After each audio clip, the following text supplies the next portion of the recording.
Assalamu alaikum кыргыз элим, сиздер менен Ачык Айкын каналы. Ар дайым жаңы жаңылыктарды угуу үчүн биздин каналыбызга катталып, коңгуроочону басып кетиңиздер. Урматтуу Ташиев, сенин набызың жок экен. Садыр абаңар угатабы? Эртең эч ким гарантия бере албайт. Ташиев менен Жапаров өмүр бою бийликте турат. Мына Кыргызстан үчүн күйгөн болсоңар, Кемпироват ордуна коюп койгула. Ушул боюнча бирөө дагы бир жооп берген жок органдардан да. 2 жыл мурун ошол депутаттар келип ар бирибиздин үйүбүздүн алдында сагалап жүргөн, бүгүн биз алардан эмне үчүн суранышыбыз керек? Бул аял киши кылбаган иштерди кылып атат мына Ташиев Камчаев мырзабыз. Ушундай нерсеңиздерди токтотсоңуздар. Колуңуздер тилимди жук. 2 октябрь күнү мына жерге депутаттарды чакырдык. Урматтуу Ташиев, ушул сөз сизге гана жетсин, сизге гана жетсин деп сүйлөп атам. Сенин набызың жок экен. Ушунча элдин ел кандай чечсе ел менен чечилет деген былтыркы набызыңдан кайттың. Набызың жок экендигин билгиздиң. Чек арасы маселе боюнча депутаттардын айткан сөздөрү жалган чыгып атабы? Айланайын. Эң баягы маанилүү постторду алдырып бизге соймолотуп тажиктерди киргизе турган кылып коюпсуң го. Бул эмне менен кордук? Kolunu sindir, dilimde cuk. Koklasa var. Yerim için ben 1 metre için ben tika turam. Başımda saydım. Sen lavuzundan kayttın. 1 santimetre yer vermendip. Uşul poska bargıca etken elin. Ben başka poska bolsam dağı ben uşul lavuzunda turam. Kolumda karşısında turam. Sen tura etken ekensin. Koklasa buramın dep. Kulu gördü. Özün emes, taziklerge sapırtkan durmayısın mı görse? Uşu senin gönlünden boldu. Эми бул эки досту билбейм, аларга кайрылыштын деле кереги жок. Билими дагы жетпейт, сабаты дагы жетпейт. Колдоп мына өзгөндүк таксист акаларыбыз тегеле жаман болуп таксилери менен парадка чыгышты эле. Гана ошо таксист акалар. Гана айтпайсыңарбы? Силерди угатабы ошолор? Угатабы? Садыр абаңар угатабы? Чыкпайсыңарбы парадка дагы? Кемпироват кетпесин деп, мына жайлоолордо малдарга жайып жетпей какырап кургап калыптыр. Катастрофа болуп кетип атат. Суулар таңкыс болуп кетиптир. Неге ошону көрбөйсүздөр? Тоого чыгып, анан неге берип атат булар билбейм мен. Кемпироватты таза инсаныбыз, акыл, казакы ишти кармап, Кемпироват боюнча чакырып атасыңар бийлик. Бошотуп койгула силер. Мына Кыргызстан үчүн күйгөн болсоңар, Кемпироват ордуна коюп койгула. Мына кечегенде мен ошо Курманкул Зулуштун бетин айткам. Шама болсо чөптүн башы кыймылдабайт ака. Жер кетип атат. Башка ишти коюп тургула. Мына бүт Кыргызстанга айтам, жети дубан уккула. Мына канча Кыдыршаевди колдоп, Садыр Жапаровду колдоп, мына ушул күнгө келдик. Мен ойлогом ушу түрмөдө жатып, бар жок нерсенин кадырын билип чыкканда элди оңдойт деп. Мына бүгүнкү күндө досу бирди сүйлөйт, өзү барып бирди сүйлөйт, экөөнүн сөзү эки башка чыгып атат. Кемпироват бир эле мага эмес, же болбосо мына жерде турган элге эмес. Жалпы Кыргызстанга керек. Бул Кыргызстандын рычагы бул. Эртең эч ким гарантия бере албайт. Ташиев менен Жапаров өмүр бою бийликте турат деп. Эртең кеткен болсо, чычкан өппөй турган тосот, ошо малда биз кыйналабыз. Эл кыйналат. Бирөөңдүн малыңдап кирип кетет, балаң барган болсо атат. Ит аткандай кылып. Качанга чейин мүңгүрөп биз ошолордон карап койгулачы. Сураныч силерден чечип койгулачы деп жүрө беребиз туугандар. 2 жыл мурун ошол депутаттар келип ар бирибиздин үйүбүздүн алдында сагалап жүргөн, бүгүн биз алардан эмне үчүн суранышыбыз керек? Биз эл бар, ошолор ошон үчүн ошол жерде чиновник болуп отурат.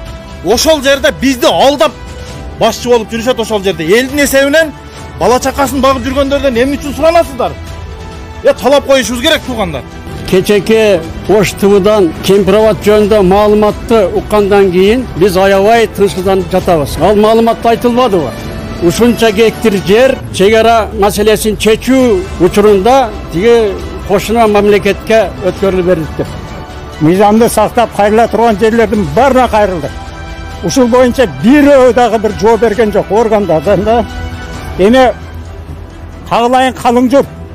Айткылачы, мына ушунча эл биз азыр жооп күтүп турабыз. Эмне кылышыбыз керек? Мыйзам сакталбаса, биздин талап аткарылбаса, бул Кыргыз Республикасынын жери. эч кандай Өзбек Республикасына өтүүгө тийиш эмес. Качанга чейин бул бийлик басмачылык кылып, кичине чындыкты айткан биздин жакшы чыган инсандарыбызды жалган жала менен ушинтип суракка чакырып, кааласа 2 айлап кымап коет туугандар. Бул аял киши кылбаган иштерди кылып атат мына Ташиев Камчыбек мырзабыз. Ушундай нерсеңиздерди токтотсоңуздар, ушул Ташиев Камчыбектин ордуна башка эле бир иштей турган адамды алып келип коюңузчу. Ташиев Камчыбек кетмей сайын Кыргызстанда тынчтык болбой калды. Баткен элин ушул күнгө салган ушул түздөн түз ушул Ташиев болуп атат. Бул жерде ошол 5 айыл өкмөттүн талабы болуп атат.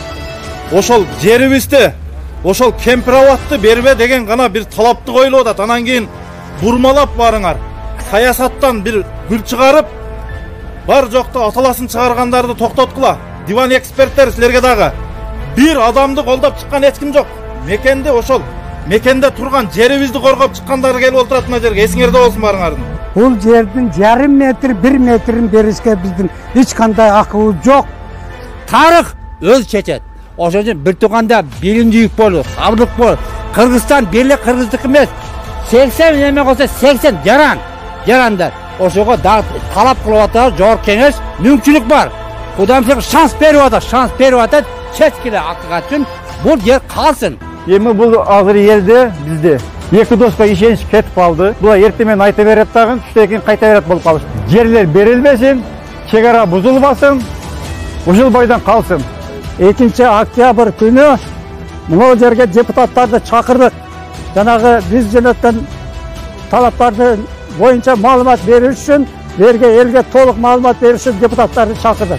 Ошол күнгө урматтуу калайык калк, карың, картаң, байбичең, келиниң бүтүн барып келип туруп өз үнүңөрдү билдиргиле туугандар. Бул жөн эле бул бийликтин алдаган бир таштап койгон сөөгүнө качып отура бермейли.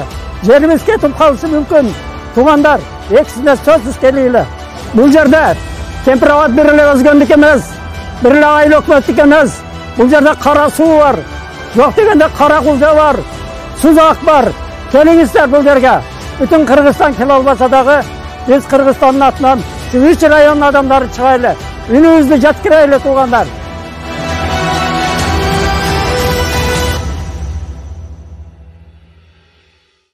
Рахмат. Ассаламу алейкум, урматтуу туугандар. Бүгүн мына жерге кайдыгер эмес, өзүнүн мекенине, өзүнүн жерине деп күйгөн кайдыгер эмес биздин ул кыздарыбыз, агаларыбыз, инилерибиз келип отурат да. Биз бүгүн бийликтегилерден ушул жерде депутаттарды колдогон адамдар отурат да. Биз бийликтен, депутаттардан суранып, карап койгула, силер тарыхта калгыла деп суранбашыбыз керек туугандар. Бүгүнкү күндө биз ошол 90 депутаттан талап кылышыбыз керек. Аткаруу бийлиги жана президенттен биз сураныштын кереги жок туугандар. Бүгүн биз өзүбүздүн уул кыздардан талапты коюп, ошол ратификациядан өткөзбөш керек экенин биз катуу талап коюшубуз керек. Эгерде биздин аткаруу бийлигиндегилер, биздин мамлекетти башкарып аткандардын ата бабасынын каны төгүлбөсө ушул жерлерге, мен жеке ишенич менен айтам, менин ата бабамдын каны төгүлгөн туугандар. Ушул кыргыз мамлекетинин жерлери үчүнчү бизге канын төгүп калтырып кеткен мекенди кантип коргоп кала албайбыз жигиттер? Качанга чейин мүңгүрөп биз ошолордон карап койгулачы, сураныч силерден чечип койгулачы деп жүрө беребиз туугандар. Ошондуктан мен чакырып кетем, биз талап коебуз туугандар. Эч качан сураныштын кереги жок, себеби 2 жыл мурун ошол депутаттар келип ар бирибиздин үйүбүздүн алдында сагалап жүргөн. Бүгүн биз олордон эмне үчүн суранышыбыз керек? Биз эл бар, ошолор ошон үчүн ошол жерде чиновник болуп отурат. Ошол жерде бизди алдап башчы болуп жүрүшөт ошол жерде. Элдин эсебинен бала чакасын багып жүргөндөрдөн эмне үчүн суранасыздар? Талап коюшубуз керек туугандар. Бул Кемпироват эле эмес, Кемпироват бир гана ушул 5 айыл өкмөткө тиешелүү эмес туугандар. Бүтүн Кыргызстан боюнча керектүү нерсе. Бүгүн Баткендин башына түшүп аткан иш эч качан мына жердеги 5 өкмөттүн башына түшпөйт деп отурбагыла жигиттер. Барыбыздын башында бар мындай нерселер. Биздин ата бабалар калтырып кеткен мекенди коргоп кала албасак, онда жигиттигибиз өлсүн. Качанга чейин суранасыңар? Мен ошондуктан урматтуу деп дагы айтпайм, урматсыз деп дагы айтпайм. 90 депутат көзүңөрдү ачкылагын айтып коеюн. өлүп алганыңар болсо ошол ратификациядан өткөзүп койгонуңарды көрүңөрдөн казып алып жазалаганга чейин барабыз айтып коеюн. Эсиңерде болсун, эсиңер ата барда этеңер жыйгыла туугандар. Эркексиңби, жигитсиңби, элиң үчүн, мекениң үчүн туруп бер, ошондо элдин улуу болосуң. Болбосо депутаттыгың бир тыйын. Оң кулак, сол кулагың менен укулагың 90 депутат. Ишенич менен айтабыз, Кудай кааласа. Кыргыздын уусучу куру эмес. Эч ким калбай калса, жалгыз чыкканга кудурет жетет айтып коелу. 90 депутат силерге бул. Мен аткаруу бийлигине, президентке кайрылбайм. 90 депутат көзүңөрдү ачкыла. Ратификация болгон күнү жалгыз болсо дагы барып Ак үйдүн жанында жатабыз айтып коеюн. Оң кулак, сол кулак, кыргыздын жигиттери эч качан ата бабабыз калтырган жерди бербейбиз биз ушул күнгө чейин. Менин дагы ошол жерде чоң атамдын көзү өткөн. Менин дагы 4 атамдын көзү өткөн ошол Кызыл Октябрда көлдүн боюнда жатат Кудай кааласа. Мына жерде аксакалдардын баары билет. Биздин чоң аталарыбыздын сөөгүн эч кимге берип койбойбуз. Кыргыздар эч качан бербейбиз айтып коеюн жерибизди.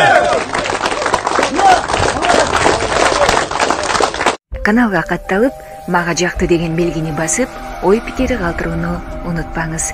Чымындай жанды чыркыраткан чындык биз менен.